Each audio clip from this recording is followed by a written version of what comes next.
네, 오늘은 병이 다 나았어요 라는 제목의 말씀을 함께 나누려고 합니다. 여러분 소록도 들어보셨죠? 그러니까 나병, 그러니까 한센병이라고도 하는데, 그러니까 이 환우분들이 이게 격리되어 살던, 그리고 지금도 계신 그런 섬입니다.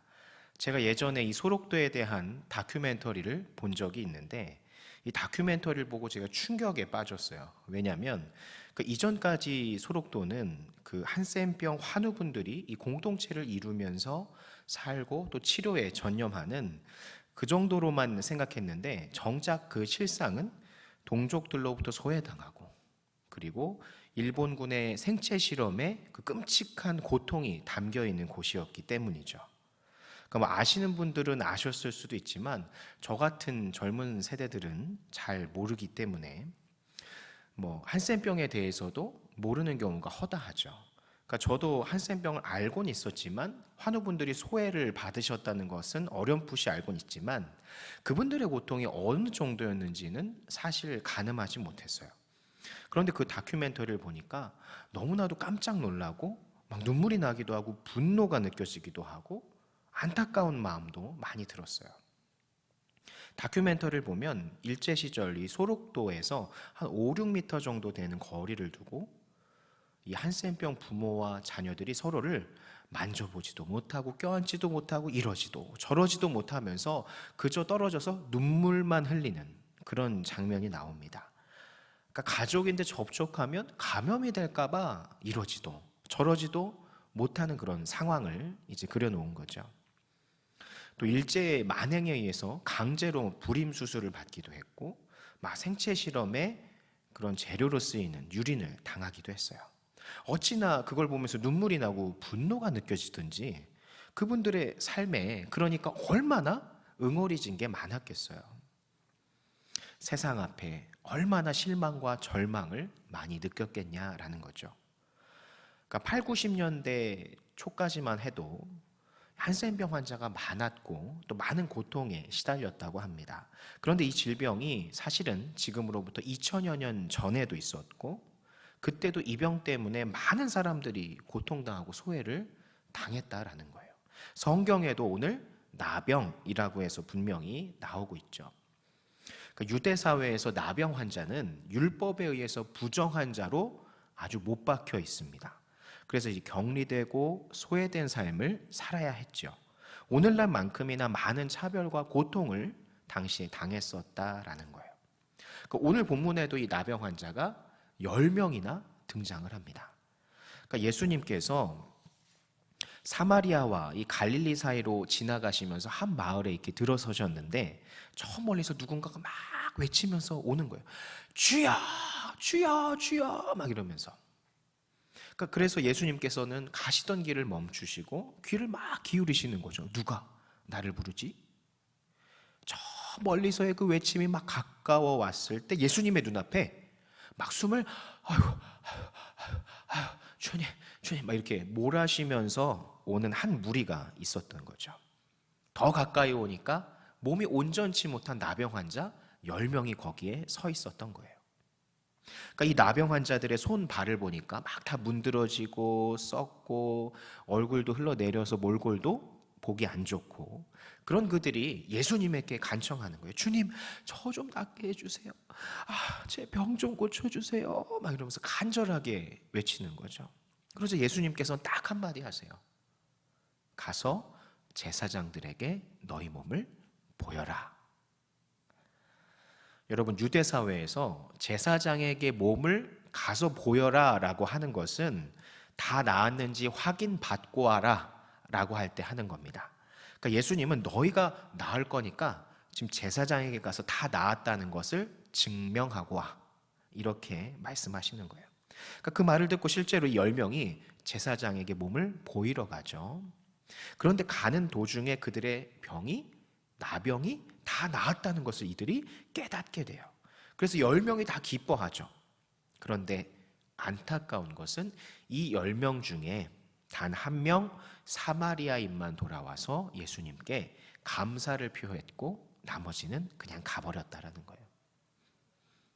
그러자 예수님께서는 한탄하시면서 이 이방인 외에는 하나님께 영광을 돌리러 돌아온 자가 없느냐 하시면서 사마리아인에게 일어나 가라, 네 믿음이 너를 구원하였느니라 라고 말씀하시면서 사마리아인의 구원을 선포하시는 축복을 선포하시죠.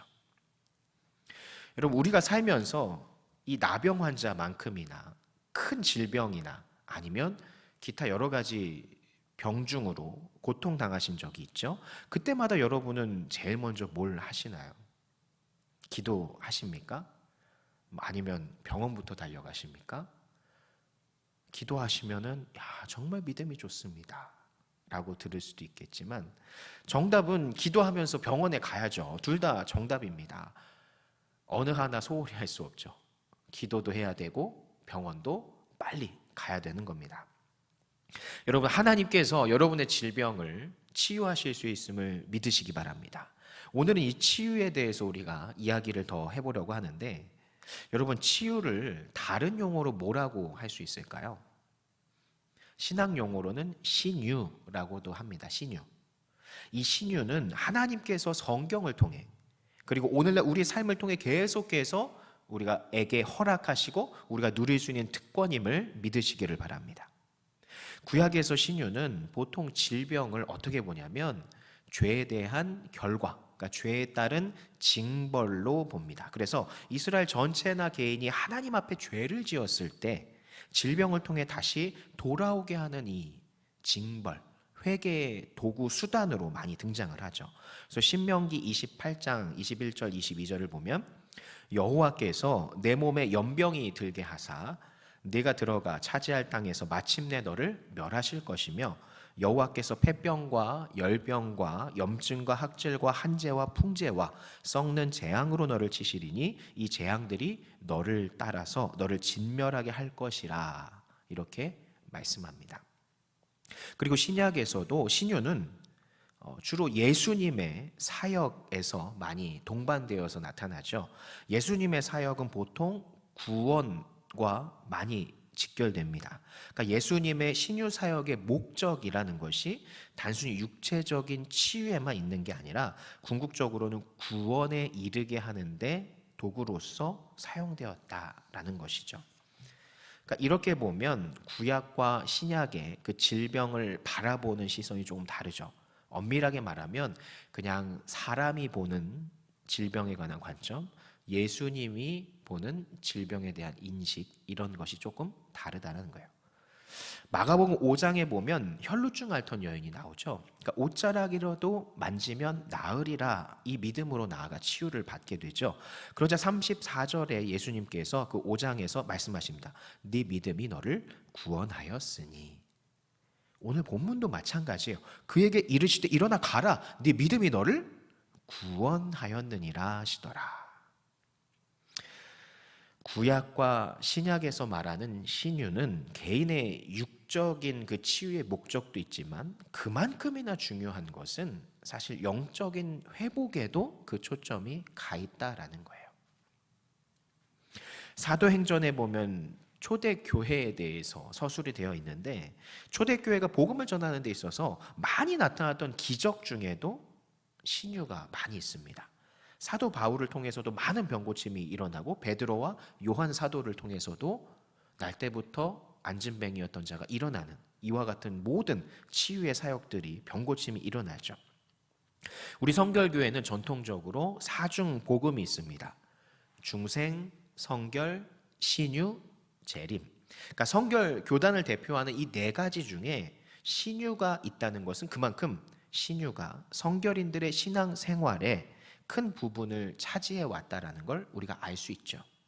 교단 헌법에 보면 신유가 하나님의 은총, 그러니까 신유의 은혜로 병에 걸리지 않고 건강하게 사는 것, 그리고 질병에 걸렸을 때 하나님의 능력으로 치유받는 것, 이 두 가지가 명시되어 있습니다. 그러니까 다시 말하면 구원받은 성도가 누리는 그 육체적 건강함에 대한 특권으로 우리가 생각을 하고 있다는 겁니다. 우리 성결교단은. 그래서 전통적으로 성결교단은 육체적인 이 치유를 신유로 여겨왔어요. 그리고 그것은 구원을 받은 자들의 특권으로 우리가 받아 누려야 될 마땅한 특권으로 생각하며 우리의 선조들은 살아왔다라는 거죠. 그런데 최근에는 이 신유가 육체적인 신유뿐 아니라 영적 회복을 위한 과정으로까지 그 의미가 확장되고 있습니다. 그러니까 우리에게 일어나는 치유의 사역을 통해서 나와 내 가정과 내 주변의 이웃들이 구원의 은혜를 맛보게 되는 도구로 사용될 수 있다는 것을 의미한다는 거죠. 성경에서도 교회 전통적으로도 이처럼 신유는 우리 성도로서 마땅히 누리고 행해야 할 그런 은사입니다. 그리고 영혼 구원과 회복에 중요한 역할을 하는 은사이기도 하죠. 이렇게 중요한 만큼 신유에 대해서 우리는 정확히 알고 마땅히 구해야 할 때 구해야겠죠. 여러분, 그렇다면 이 신유의 은혜를 체험하기 위해서 가장 중요한 게 뭘까요? 첫째는 하나님의 주권을 인정하는 겁니다. 사무엘상 2장 6절에 여호와는 죽이기도 하시고 살리기도 하시며 스올에 내리기도 하시고 거기에서 올리기도 하시는도다, 이렇게 말씀하죠. 그러니까 인간의 생사화복을 주관하시는 주님께서 우리의 질병을 치유하실 권한과 능력을 갖고 계시다는 사실을 우리가 먼저 인정해야 한다는 거예요. 이것이 하나님의 주권을 인정해야 한다는 말인 겁니다. 우리가 아무리 열렬히 원해도 하나님의 정하신 다른 뜻이 없다면 신유의 은혜는 없을 수도 있어요. 그러니까 우리는 결과와 상관없이 열심히 신유의 은혜를 구해야 합니다. 그러나 그 결과에 대해서 실망하거나 의심하는 그런 일이 없어야 한다는 거예요. 그러므로 우리가 신유의 은혜를 구할 때는 그 결과에 대해 걱정하면서 안 되면 어떡하지? 주님, 나 이거 안 들어주시면 나 교회 안 나올 거예요. 이런 게 아니라 하나님의 정하신 뜻, 하나님의 섭리대로 응답하실 줄 믿습니다와 같은 담대한 마음으로 우리가 신유의 은혜를 구하면서 기다릴 줄 알아야 한다는 거죠. 그리고 둘째로는 이 신유의 은혜를 체험하기 위해서 믿음과 순종이 필요합니다. 예수님이 이 신유의 은혜를 베푸시는 예화들을 보면요, 대부분 어떤 믿음을 요구하시고 동시에 어떤 순종을 요구를 하세요. 그러니까 혈루증 앓던 여인은 예수님의 옷자락이라도 만지면 나으리라 라는 이 믿음을 갖고 있었고, 그 믿음대로 예수님의 옷자락을 목숨을 걸면서까지 군중들을 해치고 들어가서 만졌죠. 또한 오늘 본문에서도 예수님께서는 나병 환자들에게 아직 낫지도 않았는데 제사장에게 가서 몸을 보이라는 믿음과 순종을 요구하시죠. 아직 안 나았어요. 그 몸에 나병의 증상이 그대로 있어요. 그런데 나았음을 가서 확인받고 오래요. 이것이 믿음에 대해서, 그리고 가서 확인받고 오는 순종에 대해서 이야기를 하는 거죠. 그리고 그 요구대로 나병 환자들은 제사장에게 가서 순종을 행했고 보였고, 그 결과 나병이 치유되는 신유의 은혜를 받게 된 겁니다. 오늘날 우리에게도 하나님께서는 이 믿음과 순종을 요구하시는 거예요. 먼저는 하나님께서 우리의 육적, 영적 아픔을 치유해 주실 수 있는 분이라는 사실을 믿는 믿음을 요구하시고요, 다음으로는 하나님께서 우리에게 이 믿음을 가지고 열심히 기도와 말씀의 이 신앙생활을 흔들림 없이 하라라고 하는 순종을 우리에게 요구하신다라는 겁니다. 물론 이 기도하는 가운데 하나님께서 특별히 요구하시는 개인적인 순종도 있을 수 있어요. 그러니까 마찬가지로 이 개인적 순종의 부분에 대해서도 우리는 순종할 수 있어야 됩니다. 이 순종은 네가 가장 소중히 여기는 것, 나보다 더 사랑하고 아끼는 것을 내어놓아라 라고 이야기하시는 부분들이 있다는 거예요. 그것에 대해서 우리가 마땅히 아브라함이 이삭을 바치듯이 그것을 내어놓듯이 그러한 순종을 보였을 때 하나님은 더할 나위 없이 어마어마한 신유의 은혜를 우리에게 허락하신다라는 겁니다. 그리고 마지막 셋째로 이 신유의 은혜를 체험하기 위해서 신유의 목적이 우리 그냥 단순 육체의 질병의 치유에만 있는 것이 아니라 이것을 통해서 나와 내 가정과 내 이웃의 영적인 회복에도 그 목적이 있다는 사실을 우리가 늘 기억하고 그러한 믿음을 가지고 있어야 됩니다. 구약에서 하나님께서는 질병을 하나님을 떠난 죄에서 돌아오는 도구로 많이 사용하셨어요. 그리고 신약의 예수님께서는 복음을 전하는 말씀 선포와 함께 신유의 은혜를 베푸셨죠. 그러니까 영혼의 회복을 위해 그리고 구원을 위해 신유의 은혜가 임했다라는 겁니다. 종합하면 마찬가지로 우리는 우리의 육체의 치유만을 위해서 기도하고 기대하는 게 아니라 우리 주변의 영적 회복과 구원을 위해서도 신유의 은혜를 구할 줄 알아야 된다는 거죠. 주님, 나의 이 질병을 통해서, 아니 내 가정의 이 질병을 통해서, 이것이 치유의 역사가 일어남을 통해서 내 가정의 구원의 역사가, 내 이웃의 구원의 역사가 일어나게 하여 주시옵소서. 이와 같은 영혼 구원의 목적을 가지고도 신유에 대한 기도를 할 필요가 있다는 거예요. 제가 이렇게 말한다고 해서 육체의 치유만을 등한시하는 게 아닙니다. 당연히 육체의 건강을 위해서 우리는 날마다 주님 앞에 우리의 건강을 위해 신유의 은혜를 구해야 하죠. 다만 육체의 건강에만 우리의 목표가 집중된다면 한쪽으로 치우치는 기복신앙에 빠질 수 있기 때문에 우리가 육체의 치유, 이것을 통한 영혼 구원의 치유 역사까지도 함께 구해야 균형 잡힌 신유의 은혜를 우리가 체험할 수 있다는 거예요. 저에게도 이런 육적으로 영적으로 치유받은 그 신유의 은혜가 있었던 적이 있었어요. 고등학교 시절 이야기인데 사실 저는 어려서 친구를 따라서 서울에서 살 때 교회를 다녔습니다. 그런데 이 안성이라고 하는 서울보다는 많이 시골이죠. 경기도 최남단이니까 여기로 전학을 간 뒤에는 마땅히 혼자 교회 갈 생각을 못했어요. 그래서 20살 청년이 될 때까지 거의 교회를 가지 않았습니다. 그런데 이 습관이 무서운 게 뭐냐면 제가 교회 다닐 때 받았던 회개 기도문이 있었어요. 어린이 찬송가 뒤쪽에 항상 그것을 풀로 붙여놓고 그것을 항상 예배하기 전에 기도하고 읽으면서 심지어 그걸 외우게 했거든요.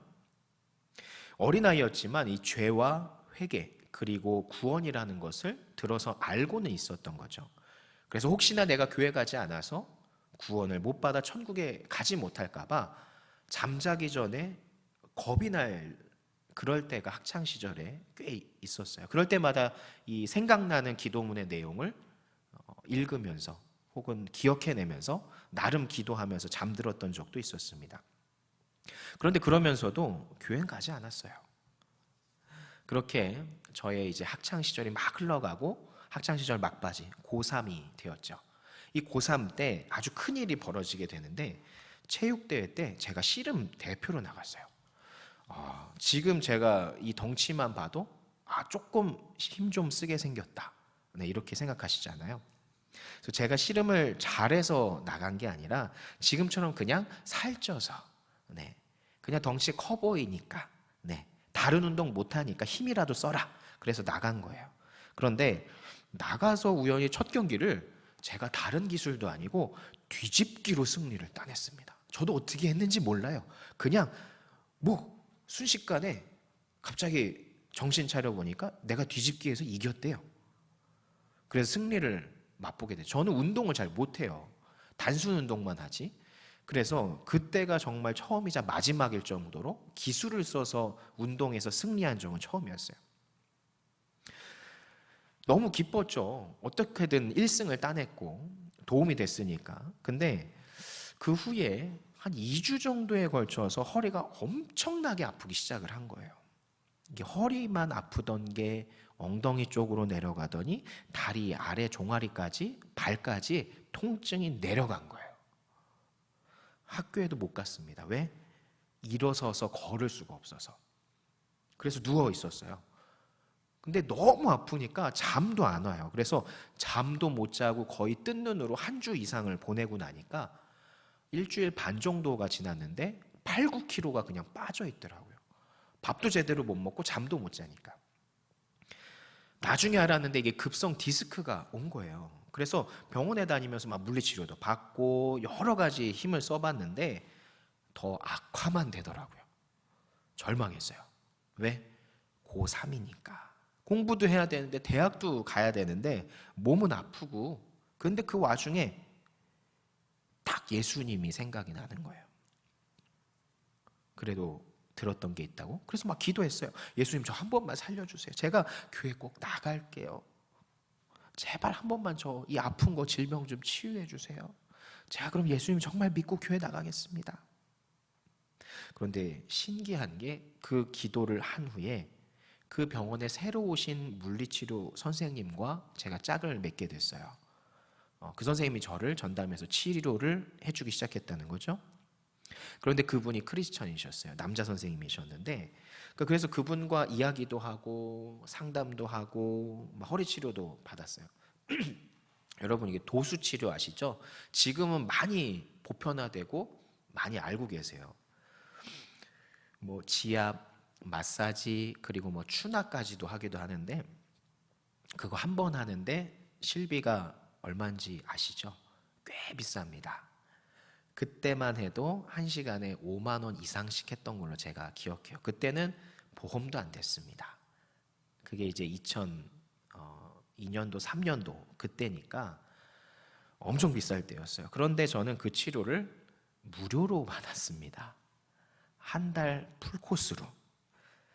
그렇게 이제 한 달여 집중 치료를 하니까요. 와, 정말 도수 치료가 정말 잘하는 분에게 받으니까 너무 좋더라고요. 풀코스. 추나, 지압도 손으로만 하는 게 아니고 발로 밟아주고 여러 가지를. 그렇게 집중 치료하니까 완치 판정을 받았어요.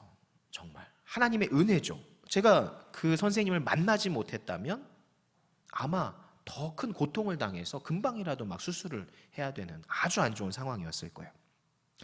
나중에 안 사실이지만 이분을 만날 수 있었던 것도 참 기가 막힙니다. 그분 원래 이제 서울에 있는 세브란스 병원에 계시던 분이셨어요. 물리치료 쪽에서 상당한 학력을 쌓으신 분이고 유학을 가려고 할 정도로 아주 괜찮은 분이셨는데, 안타까운 개인적 사정으로 인해서 심신의 안정을 위해서 시골에 선배님이 운영하시는 병원에 잠깐 내려오신 거였어요. 그 안타까운 일은 제가 굳이 말은 하지 않을게요. 너무나도 마음이 아프셔서. 근데 어쨌든 결과적으로 하나님의 섭리를 통해서 저는 그 선생님을 만나게 됐고 육체의 치료를 받은 거죠. 하나님의 섭리는 정말 신비합니다. 이토록 누군가를 우연찮게 만나게 됨을, 그런데 하나님께서는 필연적으로 만나게 하셨겠죠. 그것을 통해서 제가 하나님의 은혜를 입게 되므로 하나님에 대해서 더 인식하게 되고 그 치유의 은혜를 곱씹어 보게 된 거죠. 너무나도 하나님의 섭리는 놀랍습니다. 그런데 여러분, 제가 그 다음에 교회를 갔을까요? 안 갔을까요? 안 갔죠. 안 갔으니까 아직 시간이 마칠 때가 안 된 겁니다. 그리고 안 가야 이야기가 조금 더 흥미진진해지겠죠. 안 갔어요. 하나님의 은혜에 잠시 감사했지만 제 몸이 편해지니까 오늘 본문의 10명의 나병 환자 중 9명처럼 그 은혜를 인해 잊어버린 거예요. 예수님께 돌아온 그 사마리아인처럼 저도 주님의 품으로 십자가로 돌아가서 그 은혜에 감사하며 교회에 가야 하는데 그러지 않았던 거죠. 그렇게 수능을 보고 신나게 막 새 학기를 기다리는 동안 막 수영을 배우기 시작했어요. 허리에 좋다고 그래서. 매일 이 새벽에 할머니들, 아주머니들이 어찌나 그렇게 많은지 함께 막 수영을 배웠어요. 그런데 이상하게 분명히 허리에 수영이 좋다고 그랬는데 허리가 이상하게 점점 아파오는 거예요.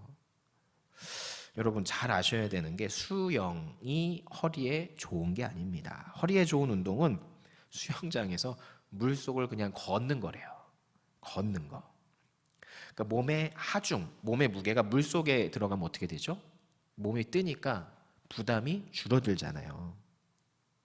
그래서 그곳에서 허리에 하중이 안 가는 상태에서 걸으니까 허리에 근육이 붙기 시작하고, 그래서 허리에 좋은 것은 물속에 들어가서 걷는 거란 겁니다. 그런데 그걸 모르고 그냥 수영만 열심히 했으니까 허리가 어떻게 됐겠어요? 나만 하질 않았겠죠. 이번엔 더 크게 악화가 됩니다.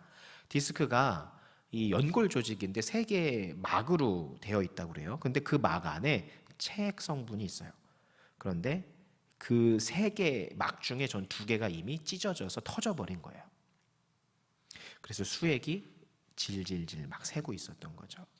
그래서 제 신경을 마구마구 건드리고 있었던 겁니다. 그래서 막 아름아름해서 어떻게든 또 재활을 해보려고 해보고 여러 가지 노력을 했지만 잘 안 됐어요. 더 이상 이제는 그 도수치료와 같은 물리치료로 어떻게 할 수 없었던 상황인 거죠. 그래서 아름아름해서 당시에 이 허리 수술을 제일 잘한다던 병원이 있습니다. 청담동에 우리땡 병원이라고 있어요. 그곳에 어떻게 또 연결이 돼서 제가 또 수술 날짜를 잡게 됐습니다. 그래서 거기에 가서 이제 진료를 보는데 거기 의사 선생님이 말을 하기를 인공 디스크를 박아야 될 수도 있다. 그리고 열어봐야 알지만 이 신경 손상이 꽤 됐을 수도 있다. 그러면 나중에 걸음에 장애가 생길 수도 있다. 와, 이렇게 말을 하시더라고요. 의사 선생님들은 왜 그런지 모르겠어요. 항상 최악의 상황을 먼저 얘기를 합니다. 저희 어머니가 그 암 수술을 작년에 하셨잖아요. 그때도 최악의 상황을 먼저 이야기를 하더라고요. 일부러 그러시는 건지 모르겠는데 아무튼 그때도 아주 최악의 상황을 이야기를 했어요. 그래서 겁이 나죠. 전 나이도 어리고 제가 잘못될 수 있으니까 너무 겁이 나는 거예요. 그래서 제가 할 수 있는 게 뭐가 있겠어요. 그때 또 예수님이 생각이 나더라고요. 그래서 막 기도했죠. 하나님, 저 이번에 한 번만 좀 살려주세요. 제가 앞날이 창창합니다. 저 대학교도 다녀야 되고요. 연애도 해봐야 될 것 같고요. 정말 하고 싶은 게 너무 많은데 이렇게 되면 제가 아무것도 못 하잖아요. 제가 정말 교회 갈게요. 저 좀 살려주세요. 여러분, 이렇게 기도했습니다. 그랬더니 어떻게 됐을까요? 하나님은 마음이 정말 넓으세요. 그렇게 약속을 안 지켰는데도 그 기도를 들어주세요. 마치 이스라엘이 그렇게 하나님을 배신하고 하나님으로부터 멀어지고 우상 숭배를 해도 회개하면 받아주시는 것처럼 저를 받아주시더라고요. 기도한 후에 신기하게도 그 수술 날짜가 진료 다음날 새벽에 바로 가능할 것 같다라는 답을 받았어요. 여러분, 그 당시에 그 병원에 가면요, 수술을 하려고 1달, 2달 그냥 기본으로 막 기다렸습니다. 그만큼 허리 아픈 환자가 정말 많거든요. 그리고 의사 선생님도 이게 수술 날짜가 언제 잡힐지 모르겠네요. 그리고 굉장히 이제 부정적으로 일단 한 2달 뒤에 봅시다. 이렇게 하고 헤어졌거든요. 그런데 놀랍게도 그 다음날 새벽에 바로 수술을 들어갈 수 있었어요. 그 의사 선생님이 다시 이제 진료를 보면서 일단 젊으니까 칼로 째지 말고 우선 레이저 감압 수술이라는 걸 해보자. 당시에는 이 레이저로, 그러니까 내시경 같은 걸 넣어가지고 하는 미세 수술이 그렇게 많이 보급된 형태가 아니었어요. 그런데 이 최신 공법을 한번 해보자. 만약에 그래도 안 될 것 같으면 열어서 직접 수술하고, 그것도 안 될 것 같으면 인공 디스크를 시술해야 될 수도 있다. 이렇게 이야기를 하셨습니다. 그렇게 걱정스러운 마음을 가지고 또 하나님께 기도했는데 이런 일들이 생기니까 수술에 들어갔죠. 결과가 어땠을까? 예상하시는 것처럼 레이저 감압 수술로 그냥 깔끔하게 끝나버렸습니다. 그리고 의사 선생님에게 회진 돌아오셨을 때 아주 재밌는 이야기를 들었어요. 내가 거의 2,000번, 3,000번 가까이 수술을 했는데 이렇게 수술이 깔끔하고 잘 된 적이 없다. 이런 케이스에서. 그리고 솔직히 나는 인공 디스크 박아야 될 것 같다라는 생각을 가지고 그런 자료를 판독을 하고 들어갔는데 막상 해보니까 그렇지 않더라. 이렇게 수술이 술술 잘 되는지 모르겠더라. 그 말을 듣는 순간 제가 소름이 쫙 하고 돋는 거예요. 그때 저는 하나님이 저를 의사 선생님을 통해서 치유하셨다는 것을 부인할 수가 없었죠. 여러분, 저는 예수님을 부인할 수 없었습니다. 당연히 이 일 후에 저는 교회를 출석하기 시작했습니다. 그래서 지금 이 자리에 여러분 앞에 서 있는 겁니다. 여러분, 저는 이 신유의 체험을 통해 제 육체의 신유뿐 아니라 제 영혼의 치유까지 경험했음을 믿으시기를 축원합니다. 여러분, 하나님께서는요, 우리의 육체와 영혼을 능히 치유하시는 분이심을 믿으시기를 바랍니다. 여러분, 우리가 신앙생활 하다 보면 우리의 육체에 질병이 오고요, 영혼의 질병도 찾아옵니다. 그렇기 때문에 우리는 날마다 신유의 은혜를 구해야 할 줄 믿습니다. 믿으십니까? 이 신유의 은혜를 구함에 있어서 우리가 기억해야 할 것은, 먼저는 하나님께서 우리를 치유하실 능력과 권한과 그런 것들을 갖고 계시다는 걸 인정하는 거예요. 우리의 삶, 우리의 질병에 있어서 그 주권이 하나님께 있다는 것을 인정하라는 겁니다. 그리고 그 다음으로 우리의 질병을 치유하심에 대해서 결과와 상관없이 믿고 끝까지 순종하며 기다리라라는 거예요. 그리고 마지막으로는 우리의 육체뿐 아니라 우리와 우리 가정과 우리 이웃의 그 영혼의 치유를 위해서도 우린 신유의 은혜를 함께 구해야 한다는 거예요. 나의 육체의 질병만을 위해서 치유하시는 것이 아닙니다. 나의 이 육체의 질병을 통해서 오로지 가정과 그리고 우리 교회와 그리고 우리 이웃들의 그 영혼 구원의 치유의 역사도 함께 일어날 수 있다는 사실을 믿으시고 그것을 위해서 기도하시라 하는 겁니다. 이 사실을 기억하시고 날마다 이 영적 신유의 은혜를 구하셔서 영과 육이 강건한 우리 성진교회 성도님들이 되시기를 예수님의 이름으로 축원합니다. 기도합니다.